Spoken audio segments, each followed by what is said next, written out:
Keluarga Masa Depan Cerah, Bogor, Depok, dan Tangsel dimanapun berada. Senang rasanya pada kesempatan ini kita masih bisa beribadah bersama-sama. Di dalam Mazmur 100 ayat 2 mengatakan, "Beribadahlah kepada Tuhan dengan sukacita. Datanglah ke hadapannya dengan sorak-sorai."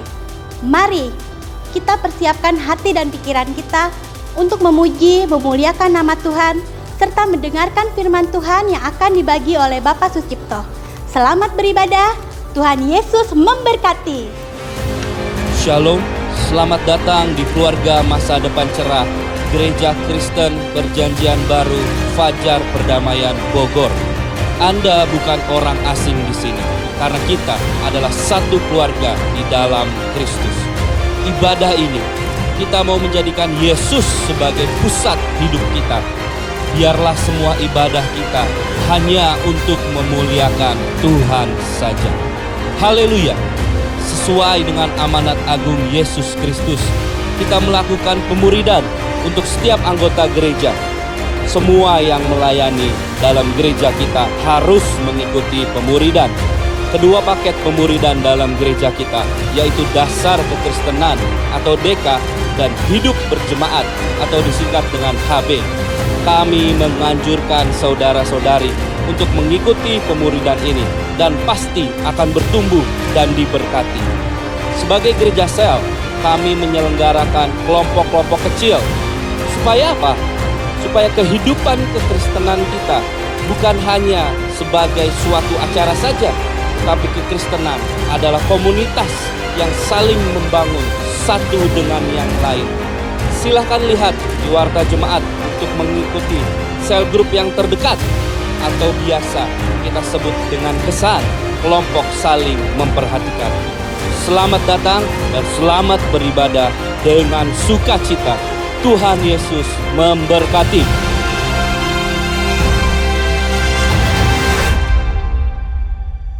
Shalom. Kita berjumpa lagi dalam ibadah online kita. Mazmur 28 ayat 7 berkata, "Tuhan adalah kekuatanku dan perisaiku, kepadanya hatiku percaya. Aku tertolong, sebab itu beria-ria hatiku, dan dengan nyanyianku aku bersyukur kepadanya." Mari setiap jemaat Tuhan bangkit berdiri dimanapun kita berada. Kita mau meninggikan Tuhan kita. Yesus Allah kita yang perkasa. Kita mau bersuka cita karena Dia Allah yang berkuasa selama-lamanya. Yesus Tuhan Allah yang perkasa, segala kuasa di tangannya. Ya Tuhan segala Tuhan, ya Tuhan segala Tuhan, ya Raja segala Raja, kuasanya tetap sama. Yesus Tuhan, Yesus Tuhan Allah yang berkuasa, dulu sekarang dan selamanya. Ya Tuhan segala Tuhan, ya Raja segala Raja, kuasanya tetap sama. Ku puji Kau Tuhan dengan kekuatanku, kuasa-Mu nyata dalam hidup ini. Ku sembah Kau Tuhan, baik siang dan malam. Ajaiblah Kau Yesus. Yesus Tuhan Allah yang berkuasa. Yesus Tuhan Allah yang berkuasa, dulu sekarang selamanya, dulu sekarang dan selamanya. Ya Tuhan segala Tuhan, ya Raja segala Raja, kuasanya tetap sama. Ku puji Kau Tuhan dengan kekuatanku, kuasa-Mu nyata dalam hidup ini. Ku sembah Kau Tuhan, baik siang dan malam. Ajaiblah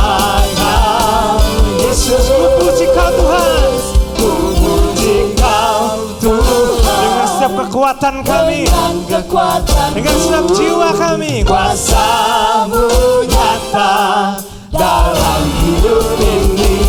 Ku sembah Kau Tuhan, baik siang dan malam. Ajaiblah Kau Yesus, ajaib Engkau Yesus.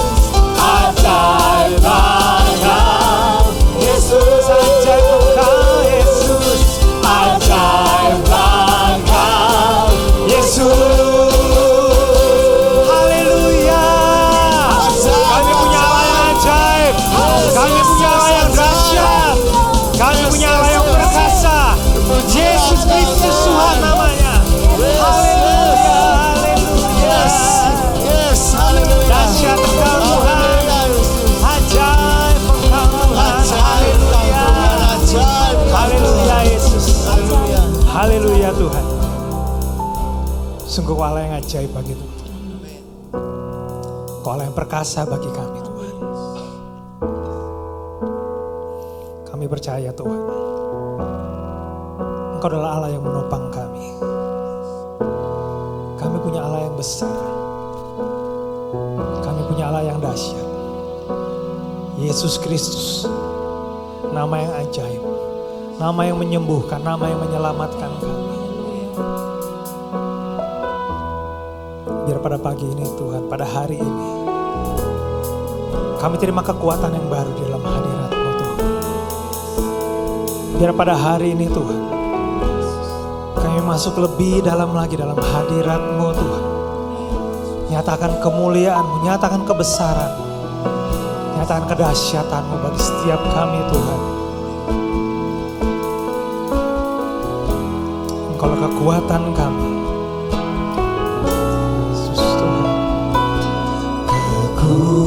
Kekuatan di hidupku, Kami dapat dalam Kau Tuhan. ku dapat dalam Yesus. Kau yang tidak pernah meninggalkan kami. Tak pernah tinggalkanku, Selalu setia. setia menopangku. Berseru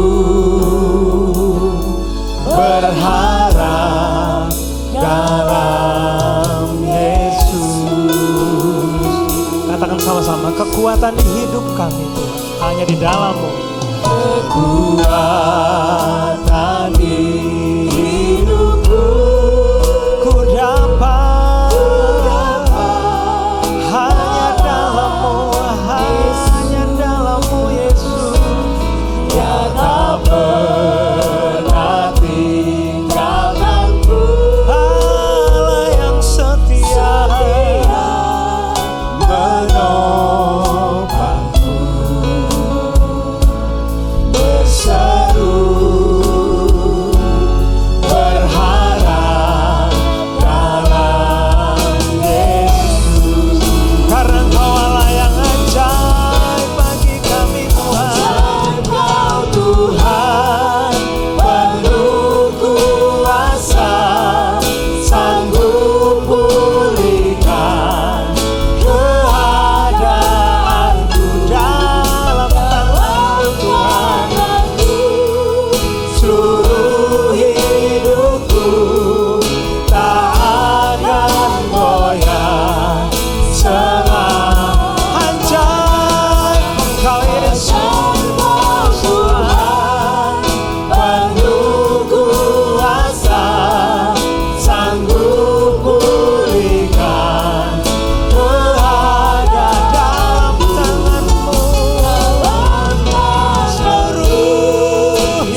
Allah sampai selama-lamanya.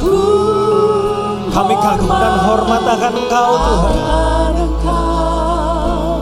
Kau Allah yang layak dipuji, ku kagum akan. Kami kagum hormat Tuhan, hormat. Kami kagum hormat akan Engkau, akan Engkau. Kau Allah yang layak dipuji, ku kagum akan. Kami kagum hormat Tuhan,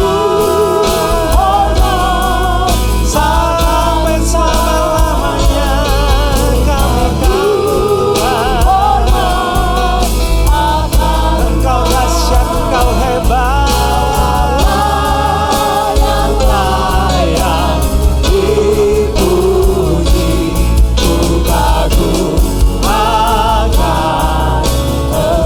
Kami kagum akan Engkau, kagum akan. Kami kagum akan Engkau, ku kagum akan Engkau. Engkau dahsyat, Engkau hebat Tuhan. Engkau ajaib, Engkau perkasa. Engkau heran, Engkau ajaib selamanya. Kami kagum hormat akan Engkau. Kami tinggikan nama-Mu Yesus Tuhan. Ira lama la la la la la la moya tamu ya takara la ya namu ya sana la la la la la. Bicara la la la la la la la la. Besar perkasalah kami, dahsyat, dahsyat dan hebat Tuhan. Irama la la la la la ya raga la la ya nalo murama la la ya namu rama la la la la. Kami tinggikan, kami agungkan selama-lamanya. Layak terima segala hormat pujian, layak terima segala kemasyuran, layak terima segala pengagungan. Irama la la la la la la murama la la ya ramu la la la para la la kala ya la masya la la la la la la. Ira la la la la la la ku ya masya la la la la la la la. Urama la la la la la la ya ramu ya la la la la la ya la la la urama la la la la ya la. Oh haleluya, haleluya. Oh sana bagi nama-Mu Tuhan. Inama la la la rama la la ya la la la garama ya la mo ya sha la la la la la. Glory, glory, haleluya. Shigara la la la la la la la la marama la la la la. Lina la la la la la rama ya la mo ya shagara la la la la. Una la la la la la la ramo ya la la la la ya la la la. Oh haleluya, haleluya. Allah yang layak, Allah yang layak. Layak terima segala hormat pujian, layak terima segala pengagungan Tuhan. Sungguh hanya Engkau yang layak sampai selama-lamanya Tuhan. Raja di atas segala raja, Tuhan di atas segala Tuhan. Terima kasih karena Engkau telah menjadi kekuatan kami Tuhan. Yesus. Terima kasih karena Engkau telah menjadi penghiburan bagi kami. Terima kasih karena telah menjadi sahabat bagi kami Tuhan. Yesus. Kami tahu Engkau ada pada hari ini bersama-sama dengan kami Tuhan. Kami rasakan hadirat-Mu yang menyegarkan setiap roh kami Tuhan. Membangkitkan setiap kami, memulihkan setiap kami. Terima kasih untuk hadirat-Mu Roh Kudus. Mari penuhi kami lebih lagi Tuhan. Jamah setiap hati kami, pikiran kami. Hari ini kami rindu mendengar suara-Mu Tuhan. Berbicara bagi setiap kami. Urapi hamba-Mu Tuhan. Taruh pesan-pesan-Mu dalam lidah bibirnya Tuhan. Biar apa yang kami dengar pada hari ini adalah suara-Mu bagi kami Bapa. Terima kasih Tuhan, terima kasih Bapa. Kami sambut firman-Mu. Hanya di dalam nama Yesus kami berdoa dan mengucap syukur. Amin. Shalom Bapak Ibu. Hari ini kita akan berbicara dari Lukas pasalnya yang ke-19 tentang seorang tokoh bernama Sakeus. Setiap kita punya pahlawan masing-masing dari Alkitab. Ada yang Daud, ada yang Paulus. Tapi bagi saya, Sakeus ini seorang tokoh yang menginspirasi. Kenapa? Karena Sakeus itu sangat kita sendiri gitu ya. Jadi hari ini mari kita baca bersama-sama dari Lukas pasalnya yang ke-19, ayatnya yang pertama. Yesus masuk ke kota Yeriko dan berjalan terus melintasi kota itu. Di situ ada seorang bernama Sakeus. Kepala pemungut cukai, ia seorang yang kaya. Ia berusaha untuk melihat orang apakah Yesus itu, tetapi ia tidak berhasil karena orang banyak, sebab badannya pendek. Maka berlarilah ia mendahului orang banyak, lalu memanjat pohon ara untuk melihat Yesus yang akan lewat di situ. Ketika Yesus sampai di tempat itu, ia melihat ke atas dan berkata, "Sakeus, segeralah turun. Hari ini aku harus menumpang di rumahmu." Sakeus ini tokoh yang luar biasa. Dia bukan tokoh yang populer karena dicintai, tapi dia tokoh yang populer karena dia dibenci. Kenapa? Lukas menceritakan kepada kita 3 hal tentang Sakeus. Yang pertama, dia adalah kepala pemungut cukai. Kata pemungut cukai ini selalu di benak kita bukan seseorang yang menyenangkan. Kalau sehari ini Bapak Ibu dapat surat dari kantor pajak, tidak ada yang happy karena dapat surat cinta dari kantor pajak. Padahal petugas pajak memungut pajak untuk negara Republik Indonesia. Pada zaman itu, pemungut cukai sangat berbeda dengan saat ini. Kenapa? Karena mereka memungut cukai dari orang-orang Yahudi untuk disetorkan kepada Roma sebagai penjajah. Jadi sebenarnya Sakeus ini adalah alatnya bangsa Roma untuk memeras orang-orang Yahudi. Jelas sangat tidak diinginkan, jelas sangat dibenci, apalagi mereka punya kebebasan untuk menentukan nilai yang akan dia pungut. Bahkan jauh lebih besar daripada apa yang ditetapkan Romawi. Sehingga ketika dia setor ke Romawi, sisanya banyak untuk dia sendiri. Maka dari itu, dia menjadi kaya. Jadi, dia dibenci karena dia pemungut cukai, dianggap pengkhianat bangsa Yahudi. Dia membebani kehidupan orang-orang Yahudi. Kedua, dia menjadi sangat kaya sehingga orang merasa sangat tidak senang dengan Sakeus. Yang ketiga yang diceritakan badannya pendek. Tidak bisa diapa-apakan meskipun dia kaya. Pada waktu dia mendengar bahwa Yesus akan datang ke kota Yeriko, meskipun dia kaya, ada kekosongan yang besar di dalam hatinya sehingga dia berusaha untuk melihat Yesus seperti apa. Kenapa? Karena di beberapa pasal sebelumnya diceritakan tentang Sakeus itu datang ke rumah temannya seorang pemungut cukai di mana Yesus sempat hadir di sana.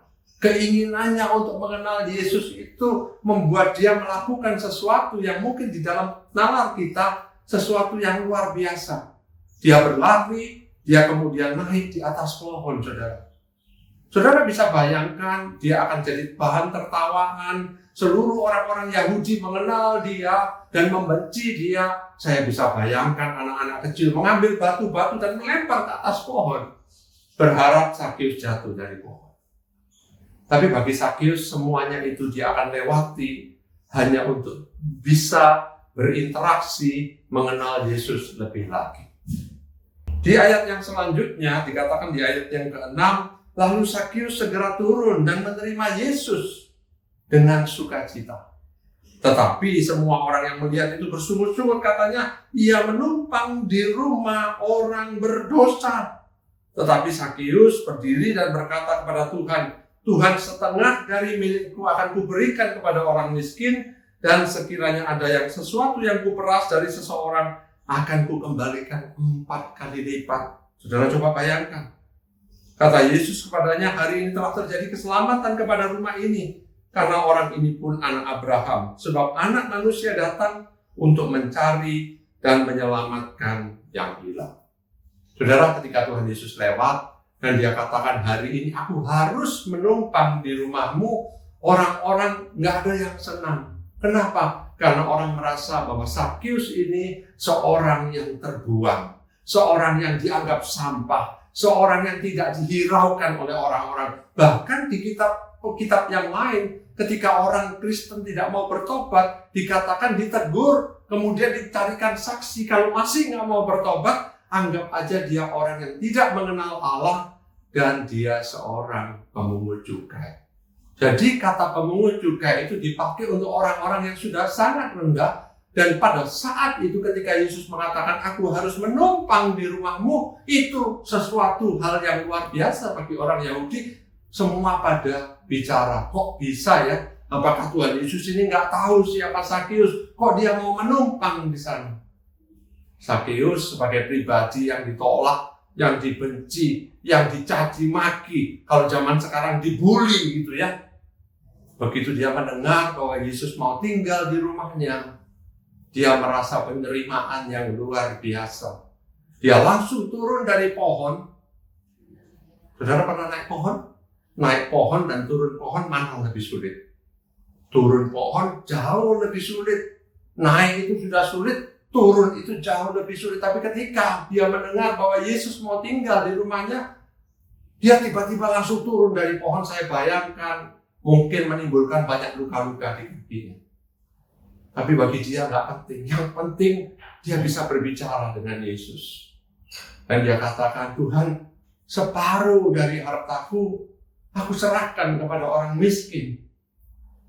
Saudara, kita berbicara soal perburuhan aja banyak orang nggak bisa terima. Masa harus 10% kasihkan Tuhan? Ini bukan ngomong 10% dari hasil. Ini ngomong setengah dari kekayaan, saudara.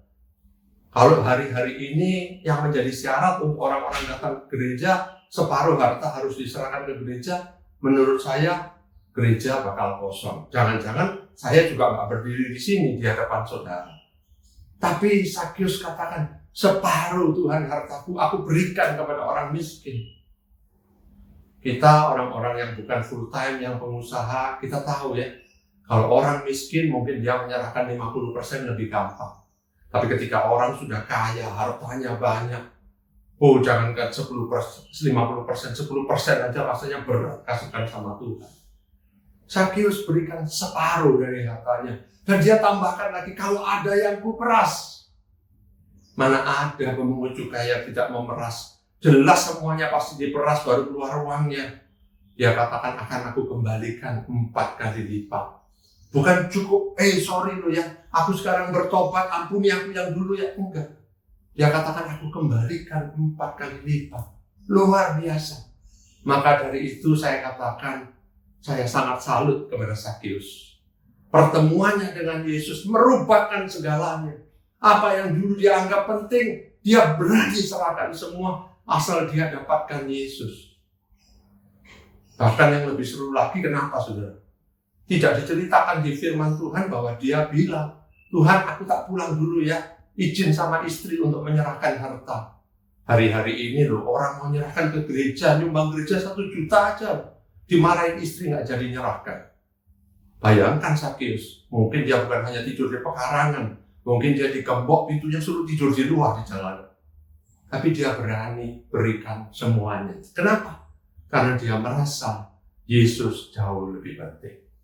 Yang menarik ketika dia ketemu Yesus, dia nggak katakan, ya Yesus engkau juru selamat.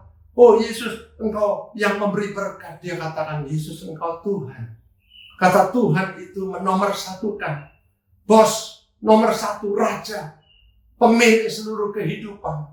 Ketika dia datang kepada Tuhan, dia datang di tempat yang tepat. Menyadari bahwa dia orang berdosa.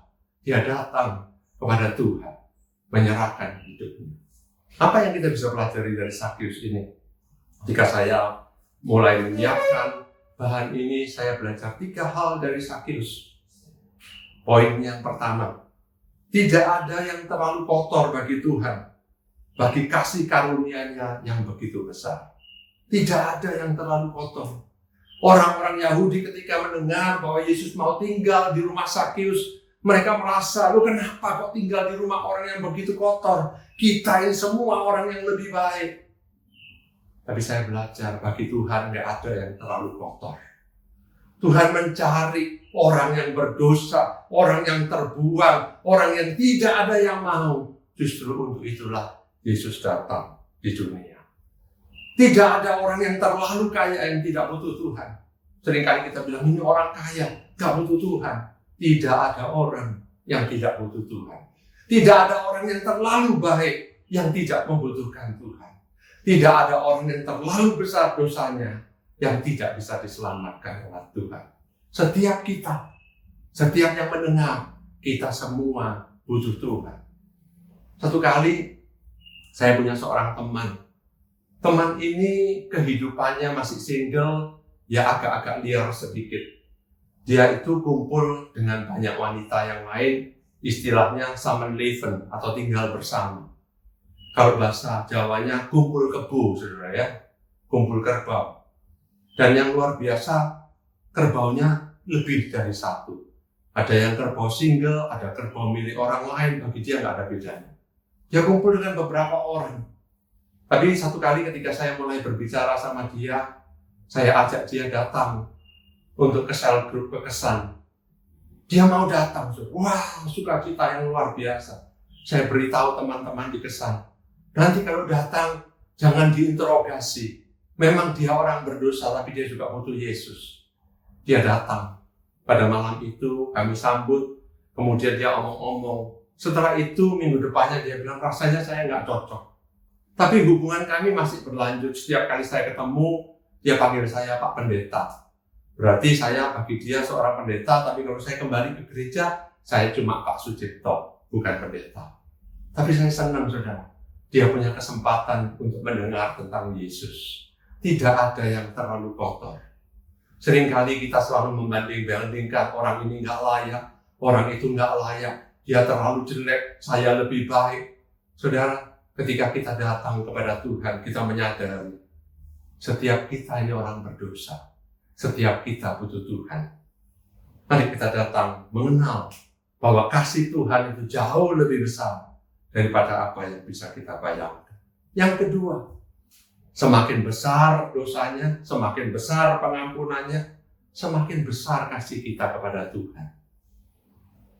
Kitab Lukas 7, ayatnya yang ke-47 dikatakan, sebab itu aku berkata kepadamu, dosanya yang banyak itu telah diampuni, sebab ia telah berbanyak berbuat kasih. Tetapi orang yang sedikit diampuni, sedikit juga ia berbuat kasih. Kenapa orang itu ogah-ogahan ikut Tuhan? Kenapa orang malas cari Tuhan? Kenapa orang tidak mau ikut doa malam? Kenapa orang nggak mau datang ke kebaktian? Kita paksa-paksa, nggak bisa. Tapi dari firman ini kita bisa belajar. Orang yang merasa sedikit diampuni, sedikit juga kasihnya kepada Tuhan. Jangan-jangan saya dan setiap kita ini merasa bahwa kita ini orang-orang baik. Kita ini ya diampuni sih. Kita sebetulnya juga masuk neraka sih. Tapi ya nggak besar-besar sekali lah. Saya ini loh bisa khotbah. Saya ini bisa nyumbang lagu. Suara saya bagus. Saya ini kaya, bisa nyumbang banyak untuk gereja. Dan kita merasa kita sudah berjasa besar untuk Tuhan. Jadi kalau Tuhan dapat kita, dia cuan lah, dia untung lah dapat kita.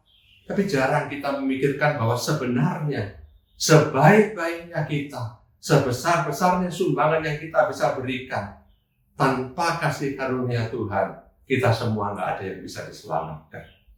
Kesadaran itu yang perlu masuk di dalam hidup kita, bahwa kita ini sudah banyak diampuni. Kita pikir hanya pembunuh yang diampuni banyak. Kita pikir hanya orang yang berzina yang diampuni banyak. kita kan orang baik-baik, jadi ya sebetulnya ya tidak banyak-banyak sekali. Cara berpikir yang salah membuat kita tidak merespon Tuhan dengan baik. Kenapa kok Sakeus bisa merespon memberikan separuh hartanya? Karena dia sadar dia orang berdosa. Berulang kali diceritakan di firman Tuhan, orang Farisi kalau berdoa dia merasa dia orang baik. Tapi pemungut cukai memukul-mukul badannya, menyadari dia orang berdosa. Kita mau datang kepada Tuhan, kita harus tahu bahwa kita ini orang yang diampuni besar. Saudara, mungkin setelah saudara ini mendengar saya khotbah, kalau pas saya ke Bogor, saya diundang makan. Diajak makan mie yang enak, saudara. Saya makan. Saking enaknya saya tambah 1 porsi lagi. Mungkin dalam hati saudara bilang, ini Pak Cipto loh, diundang kasih 1 malah minta 2. Setelah beberapa tahun lewat, saudara tanya sama saya, masih ingat mie yang enak? Mungkin saya nggak ingat. Tapi misalnya saudara, hari ini saya dalam keadaan yang sangat sulit. Saya hutang bank puluhan miliar, rumah saya mau disita, mobil saya mau disita, istri dan anak-anak saya akan diusir keluar dari rumah. Saya sudah tidak punya jalan keluar lagi.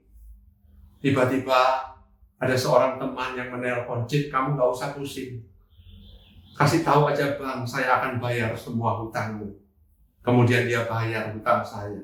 Saya nggak jadi diusir, keluarga saya bisa hidup dengan tenang. Menurut saudara, saya akan ingat 5 tahun lagi? Pasti. 10 tahun lagi? Pastilah. Mungkin setiap kali saya khotbah, saya akan pakai cerita itu, saya bagikan. Kenapa? Karena sangat saya bersyukur bahwa saya sudah ditolong banyak. Demikian juga hubungan kita dengan Tuhan. Kalau kita menyadari bahwa kita ini sudah diampuni besar, maka hati kita pun menjadi besar kepada Tuhan. Karena apa kenapa nggak mengasihi Tuhan besar? Karena kita merasa bahwa kita tidak diampuni besar. Setiap kita harus mengambil keputusan pribadi. Mengikut Tuhan itu bukan keputusan rame-rame. Saya bisa bayangkan Sakeus punya teman banyak, para pemungut cukai. Mungkin juga orang-orang kaya Yeriko yang sekongkol yang tidak bayar pajak. Tapi pada waktu dia mencari Yesus, hanya dia seorang yang naik ke atas pohon. Tidak ada diceritakan ada teman-temannya, ada ajudannya, ada pengawalnya, ada sopirnya, atau apapun juga yang ikut bersama-sama dengan Sakeus. Bahkan keluarganya pun tidak ikut di sana. Pada waktu kita mau mengikut Tuhan, itu keputusan yang kita harus buat. Saya masih ingat ada sebuah lagu yang mengatakan, meski sendiri ku tetap ikut, meski sendiri ku tetap ikut, ku tak ingkar, ku tak ingkar. Lagu itu harus menjadi pedoman dalam kehidupan kita, dalam kita berkorban, dalam kita mengikut Tuhan. Kita nggak perlu cari teman. Hari-hari ini kita aja, ayo kita ke gereja, oh nggak bisa, kita sepedaan pagi. Kita bilang, ayo ke gereja, oh nggak bisa, kita mau keluar kota, ada kafe-kafe yang baru. Terus kita bilang teman-teman juga nggak pergi, aku juga nggak usah pergi. Mengikut Tuhan adalah pilihan pribadi. Kita harus memutuskan apakah kita sungguh-sungguh mau mengikut Tuhan. Yang ketiga yang kita harus belajar adalah bukan kita yang mencari Tuhan, tetapi Tuhan yang mencari kita. Setiap kita di sini, siapapun kita, bahkan mungkin keluarga kita ini dari dulu Kristen, tapi saya mau beritahu, bukan kita yang cari Tuhan, tapi Tuhan di dalam kemurahannya, Dia yang mencari kita. Hanya karena kemurahan Tuhan kita bisa mengenal Dia. Jangan sia-siakan ketika Tuhan mengetuk hatimu. Jangan biarkan Dia menunggu. Hari ini mungkin kita mulai jauh dari Tuhan. Mungkin hari ini hati kita sudah mulai kering, mulai dingin. Tapi ketika Dia mengetuk hatimu, jangan biarkan Dia menunggu. Kesempatan itu hanya karena kemurahan Tuhan. Dikatakan ketika itu Yesus mau melintas di kota Yeriko. Dia tidak rencana untuk tinggal. Tapi di dalam perjalanannya, Dia tahu ada sebuah jiwa namanya Sakeus yang membutuhkan Dia. Dan dikatakan dia melintas di kota Yeriko. Dan ketika dia di bawah pohon itu, dia menengadah ke atas dan dia panggil, Sakeus, Hari ini aku harus menumpang di rumah. Bahkan namanya pun Tuhan sudah tahu. Saudara, Tuhan bukan hanya mengenal gereja secara keseluruhan, tapi Dia tahu kita satu persatu. Dia tahu nama kita, Dia tahu pergumulan kita. Dan hari ini Dia datang di dalam hidupmu. Dia mengetuk pintu hatimu. Dia panggil namamu. Apa respon kita kepada Dia? Satu hal yang saya bisa katakan, ketika Sakius masih berdosa, ketika Sakius masih dibuang, ketika Sakius tidak dihiraukan orang, Yesus datang untuk mencari dia. Tapi firman Tuhan katakan, barang siapa yang percaya kepadanya, diberinya kuasa menjadi anak-anak Allah. Pada waktu dulu kita masih berdosa, Tuhan datang selamatkan kita. Tapi firman Tuhan juga katakan, setelah kita menjadi percaya, kita bukan hanya menjadi orang percaya, tapi firman Tuhan katakan, Dia menjadikan kita anak-anak. Hari-hari ini saya tahu, hari-hari pandemi. Hari-hari yang berat bagi banyak orang. Banyak yang kehilangan pekerjaan. Banyak yang mungkin tokonya menjadi sepi. Bahkan mungkin ada yang kehilangan keluarga. Mungkin ada keluarganya yang sekarang lagi sakit. Dan kita katakan, di mana Tuhan? Saya mau beritahu, pada waktu kita masih berdosa, pada waktu kita masih melawan Tuhan, Tuhan datang cari kita satu persatu. Saat ini kita adalah anak-anaknya. Masakan Dia tidak perhatikan kehidupan kita? Dia Tuhan yang begitu besar kasih setianya. Dia Tuhan yang tidak pernah berubah di dalam segala yang Dia lakukan. Kesetiaannya itulah yang menjadi pegangan di dalam kehidupan kita. Saya baca sebuah kutipan tentang kesetiaan, saudara. Kesetiaan seorang wanita itu teruji di saat pasangannya berada di titik terendah di dalam kehidupannya. Tetapi kesetiaan seorang suami, pria, teruji di saat pria itu berada di titik yang tertinggi di dalam kehidupannya. Saudara, bukankah itu betul, saudara? Seorang istri itu setia atau tidak, justru pada waktu suaminya mungkin nggak dapat pekerjaan. Ketika sudah tidak bisa menghidupi keluarga, sudah kesulitan yang dia alami yang bertubi-tubi, apakah istri itu mau tetap setia kepada suami? Justru di titik yang paling rendah suaminya, apakah istri itu akan menunjukkan kesetiaannya atau tidak? Tapi kutipan ini mengatakan seorang pria berbeda. Kalau mau dilihat pria itu setia atau tidak, justru ketika dia sukses, dia kaya, dia terkenal, dia diundang di mana-mana, dia dipakai Tuhan dengan luar biasa. Pada saat itulah perlu dilihat apakah dia tetap setia kepada istrinya.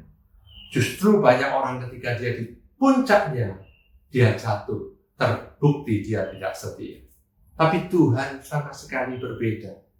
Tuhan itu selalu di posisi titik yang tertinggi. Manusia itu selalu di titik yang terendah. Justru Tuhan itu datang dari titik yang paling tinggi, menjadi manusia, memikul dosa manusia, turun ke titik yang terendah. Karena Dia mau membawa kita, merestorasi kehidupan kita, membuat kita, relasi kita dengan Tuhan dipulihkan kembali.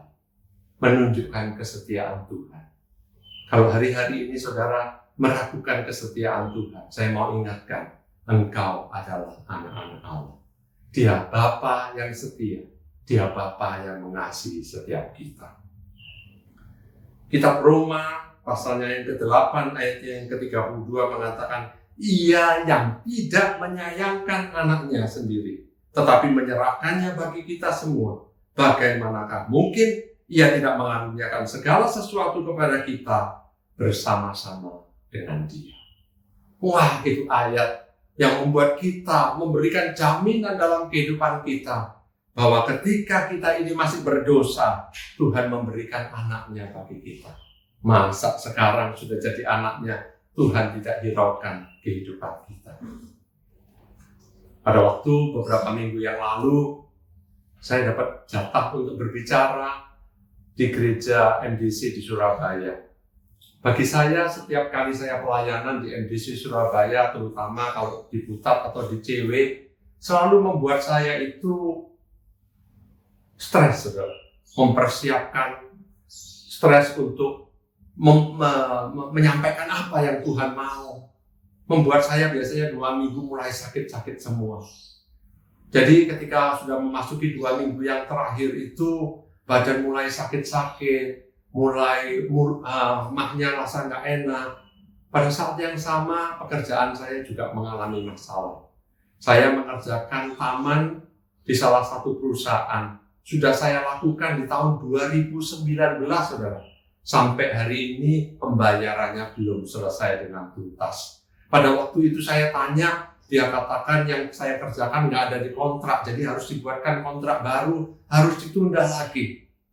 Jadi sambil menyiapkan khotbahnya, saya juga harus ngurusi pekerjaan saya yang punya masalah. Belum lagi di dalam pelayanan saya membantu untuk mengelola gedung di Ciputra World. Ada masalah di sana, masalah vaksinasi. Kami disalah mengerti oleh orang, dikata-katain. Bagi saya itu satu beban yang besar. Sehari saya bisa dapat telepon 5-10 kali mengenai masalah vaksinasi ini. Baru mau nyiapin, terganggu pikiran saya. Tapi saya cerita ini bukan untuk mengeluh. Tapi saya mau bercerita bahwa Tuhan itu Tuhan yang luar biasa. Dia Tuhan yang sanggup melakukan lebih daripada apa yang saya bisa bayangkan.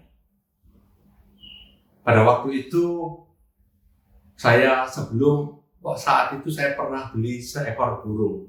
Saya jual tanaman, pembeli saya beli beberapa kali, dia jual burung. Jadi saya disuruh beli burungnya, saya beli. Salahnya ketika dia bilang burung ini suaranya bagus, saya tidak tanya burungnya itu ekstrovert atau introvert, saudara. Ternyata burungnya introvert. Jadi ketika saya bawa pulang, ternyata burung itu banyak diamnya daripada berbunyi. Harus dipaksa-paksa bunyi sebentar, kemudian berhenti lagi. Setiap orang yang datang ke rumah saya, tukang kebun saya, OB kantor saya, dia bilang, Pak, ini kemahalan. Ini burung nggak bunyi, burungnya kualitasnya nggak bagus. Sampai satu hari, tukang kebun saya bilang, Pak, saya boleh nggak saya ikutkan lomba? Saya bilang, udah bawa aja.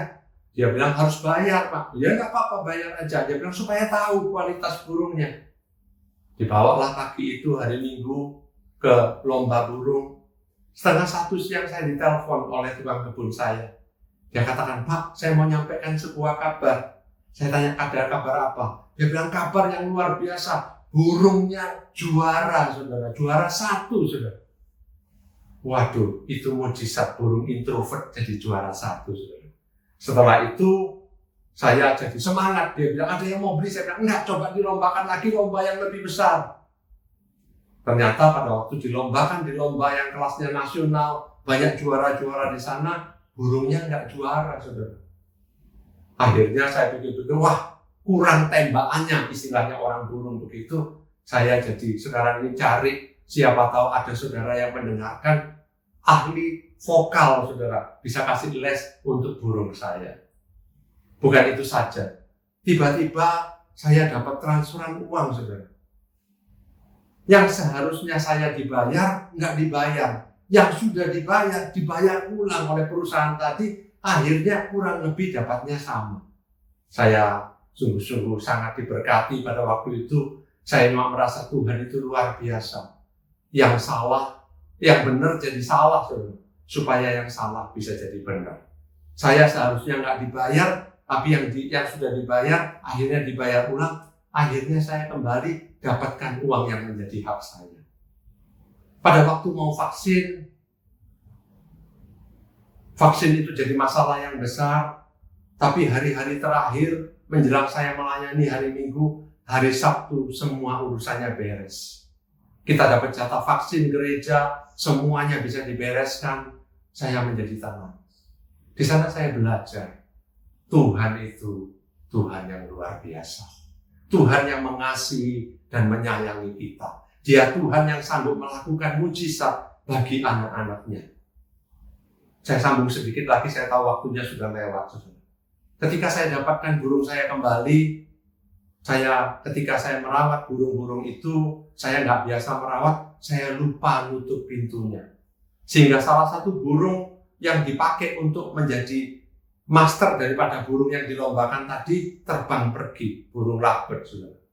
Kemudian saya bilang sama istri saya berdoa loh ya, karena hari Sabtu saya akan ngisi doa pagi, kalau bisa ada cerita mujizat lagi. Istri saya tanya, mujizat apa? Saya bilang, burung yang pergi, nanti kembali lagi jadi sepasang. Mungkin semua berpikir, wah pikirannya sudah semakin tidak masuk akal. Tapi saya belajar untuk mempercayai Tuhan. Saya tunggu. Ternyata burungnya tidak kembali. Akhirnya sore kami pergi keluar makan. Pada waktu malam saya kembali. Kandang kosong tadi berisi sepasang burung. Saya bilang sama istri saya, ada mujizat, burung yang pergi kembali sepasang. Saya perhatikan memang bukan burung saya. Tapi ternyata OB kantor saya itu pergi dan dia ditawarin sepasang burung. Dan dia taruh di sana. Saya belajar juga, bukan cara saya, bukan caranya yang pergi bawa teman, tapi yang pasti Tuhan tetap sanggup lakukan mujizat. Kandang burung yang kosong itu sekarang terisi sepasang burung. Tuhan sanggup lakukan perkara-perkara ajaib.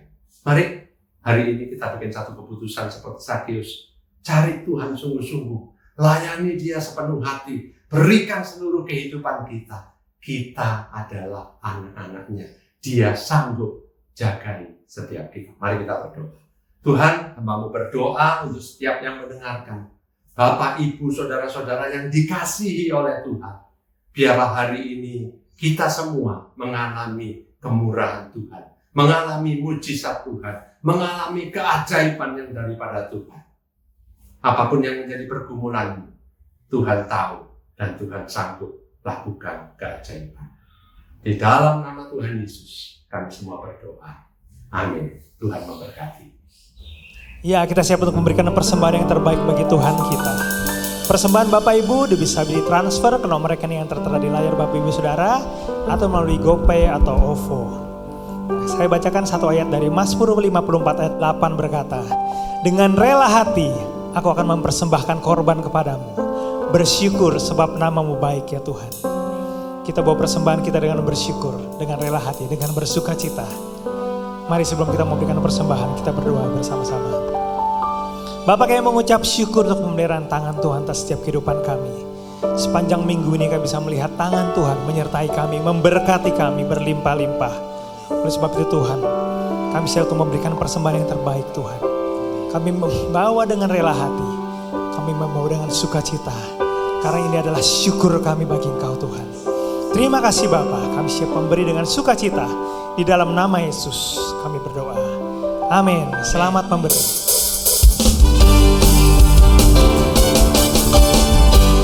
Kasih setiamu nyata bagiku, nikmat kebajikan tersedia bagiku. Sebab sanggup limpahkan segalanya, dan anugerahnya sangat besar bagiku. Amin Tuhan.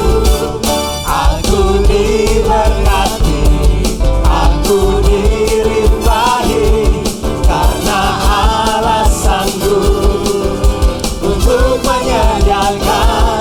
Aku diberkati, aku dilimpahi, atas sempurna anugerah Tuhan bagiku. Atas sempurna anugerah Tuhan bagiku. Amin. Atas sempurna anugerah Tuhan bagiku. Bapak, Ibu, saudara-saudariku yang terkasih, untuk minggu depan, ibadah akan dilayani oleh Ibu Mimi Santosa disertai dengan perjamuan kudus. Mari Bapak Ibu, pastikan Bapak Ibu mengikuti ibadah ini. Bapak Ibu, doa fajar selalu ada di setiap hari Senin pada pukul 5.30. Dan doa jemaat selalu ada di setiap hari Rabu pada pukul 18.30. Untuk hari Rabu ini tanggal 30 Juni, ada doa spesial dengan tema doa yang lahir dari hati dan akan dilayani oleh Ibu Mimi Santosa, Ibu Yanti, Ibu Agnes Tupamahu, dan Ibu Maria Rumiris. pastikan Bapak Ibu mengikuti doa jemaat Rabu ini. Untuk meeting ID-nya sudah tertera di layar. Bapak Ibu, di masa pandemi ini kita tetap mengadakan kesan online. Mari kita tetap menjangkau jiwa di masa pandemi ini. Ayo Bapak Ibu tetap setia mengikuti kesan online.